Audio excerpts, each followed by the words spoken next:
ही स्वच्छ रत्नागिरी, सुंदर रत्नागिरी आपण पाहू शकता। रत्नागिरी नगर प्रशासनाला माझी विनंती आहे की या ठिकाणी अतिशय मौल्यवान असे पर्यटक आमच्या रत्नागिरीमध्ये येत असतात। एक चांगल्या दर्जाचं हॉटेल इथं आहे आणि या हॉटेलच्या समोरच पूर्ण रस्त्यावरती सुद्धा हे गटारीचं पाणी सोडलं जातं आणि अतिशय घाण अशी परिस्थिती या ठिकाणी आहे। त्यामुळे पर्यटकांना असं वाटत असेल की ही स्वच्छ रत्नागिरी, सुंदर रत्नागिरी म्हणजे अशीच आहे का, असाच घाणेरडा वास येतो का?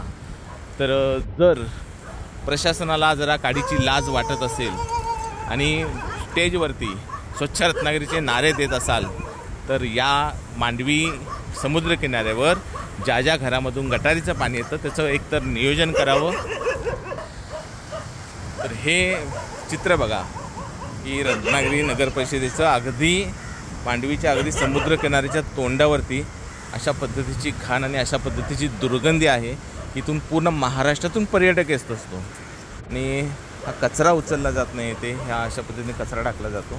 इतकी घाणेरडी परिस्थिती आहे की पर्यटकांना नेमकं बघायचं काय, की ही घाण बघायची की रत्नागिरी स्वच्छ रत्नागिरी बघायची। फक्त बोर्ड लावलेले आहेत, त्या बोर्डवरती पैसा खर्च केलेला आहे। हे तुम्हाला बोर्ड दिसतील की चांगले चांगले बोर्ड आहेत, स्वच्छतेचे बोर्ड आहेत, पण जर परिस्थिती बघितलीत तर याच्या पुढे गेलात तर अतिशय घाण असं पाणी आणि घाण अशी दुर्गंधी। हे बघा, ही पाण्याच्या टाकीची काय अवस्था झालेली आहे। म्हणजे लोकांना जर पाणी प्यायचं असेल की इतका निष्काळजीपणा हे पगार घेऊन करतात काय? ह्या सगळ्या गोष्टी जर सर्वसामान्य नागरिकांना सांगाव्या लागत असतील तर मग तुमचं काम काय आहे? ही कचऱ्याची परिस्थिती बघा, हा चिखल कसा साठलेला आहे बघा। तर इतकं घाणेरडं असं चित्र या ठिकाणी आपल्या पर्यटकांना दिसतं की अशा वेळेला सर्वसामान्य नागरिक आपलं तोंड बंद करून बसतो, मग मनातल्या मनात शिव्या घालायच्या। हे बघा, हा कचरासुद्धा उचलण्यात येत नाही। ही कचऱ्याचे डबे असे भरलेले आहेत आणि अशा पद्धतीनं खड्ड्यांचं तरी काही बोलायलाच नको आहे, कारण जोपर्यंत आमची निर्लज्ज जनता आणि नालायक लोक यांना पाठीशी घालतात तोपर्यंत हे खड्डे तर असेच राहणार आहेत। हे एक चांगलं चित्र इथं दिसतं की चांगल्या पद्धतीची बॉटल या ठिकाणी लायन्स क्लबने दिलेली आहे, म्हणजे समाजसेवी संस्था काम करत आहेत। बघा, हे मोठे मोठे बोर्ड लावणारी जी लोक आहेत ती काय करतायत? जी समाजसेवी लोक आहेत अशाच पद्धतीची कचऱ्याची बॉटल त्यांनी दिली आहे, पण याची नीट व्यवस्था लावण्याचं सुद्धा काम यांना करता येत नाही। हा आमचा पर्यटन जिल्हा बघा, हे स्टँडर्ड हॉटेल आहे, 3000 पासून 7000 पर्यंतची भाडी आहेत, म्हणजे त्या दर्जाची लोक इथे येत असतील।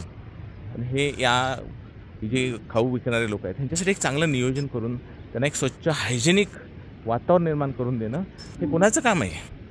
नुसते वेगवेगळ्या गोष्टीवरती पैसे खर्च करायचे, पैसे खायचे आणि अशा पद्धतीने एकदम घाणेरडं गलिच्छ वातावरण इथं करून ठेवायचं की पर्यटकांना सुद्धा वाटलं पाहिजे की कशाला त्या परिसराचा। बघा, ही किती पद्धतीची घाण या ठिकाणी पसरलेली आहे। ही गटार बघा, हे रस्त्यावरून गटारीचं पाणी या ठिकाणी येतं आहे, रस्त्यावरून। म्हणजे ह्यांना कोणत्या भाषेत सांगायचं हा मला प्रश्न पडतो। आणि रस्त्याने येताना जाताना किमान नगरपालिकेत एक मेल करा, अर्ज करा, तुमच्या पद्धतीने किमान त्याला विरोध तरी करा। रोज तुम्ही मांडवीत येता, रोज तुम्ही या ठिकाणी शनिवार रविवारी फिरायला येता, किमान एक व्हिडिओ करा, एक मेल टाका, किमान हा व्हिडिओ फॉरवर्ड करा, त्या लोकांच्यापर्यंत पोहोचवा। माझी कळकळीची विनंती आहे की अशा पद्धतीनं जर स्वच्छ भारत मिशनवरती 50 लाख रुपये फक्त बोर्ड रंगवणे आणि जाहिरातीवर खर्च झालेले असतील तर यातले किमान 10 लाख रुपये इथं खर्च केले असते तर इथं चांगली ड्रेनेज सिस्टीम उभा करता आली असते।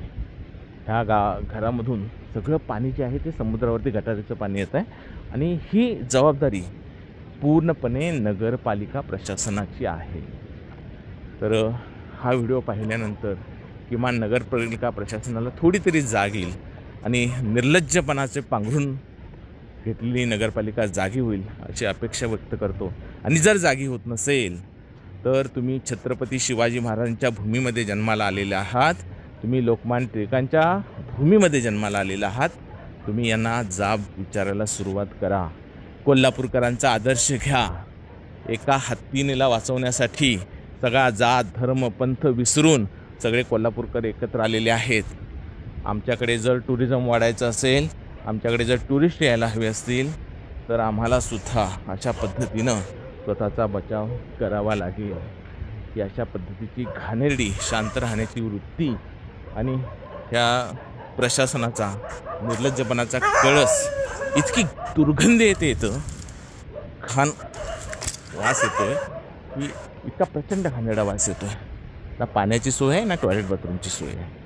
प्लीज या निर्लज्ज आणि नालायक अधिकाऱ्यांच्यापर्यंत हा व्हिडिओ पोहोचवा.